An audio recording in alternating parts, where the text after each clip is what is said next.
Aku pulang.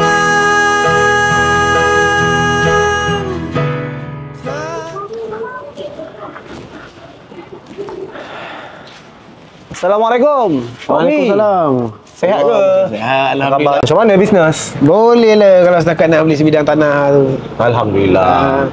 Cuma ujung-ujung ni dengan hutang, dengan ada yang curi lah. Pening kepala. Mencuri? Siapa yang mencuri? Siapa lagi kalau bukan anak kau? Hai. Si Sotong Kurita tu. Si Along? Ya, siapa lagi? Takkanlah Along tu mencuri.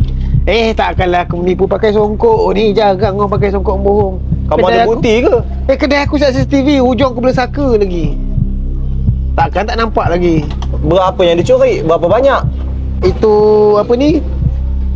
Susu tin. Dia ambil je senyap-senyap. Berani mencuri budak tu sekarang. Itulah. Kau tengok-tengok handler dia. Jangan nanti bangun hidup nanti jadi labi-labi pula kan. Aku sumpah dia. Aku ni dah lambat nak pergi masjid ni. Tapi kalau aku dengar berita panas macam ni, aku siap budak tu nanti aku kerjakan.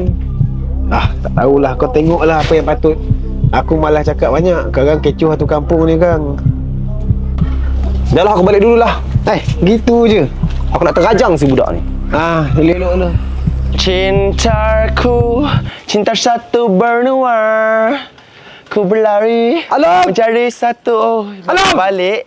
Nak bagi duit lah tu. Along! Betul kau kena apa yang Tok Min cakap? Sini kau! Sini kau! Benar kau jangan aku mencuri! Pada kenapa aku mencuri? Along! Istimewa! Curi apa? Tok Min kata kau curi susu kedai dia! Mana? Aku tak pernah mencuri!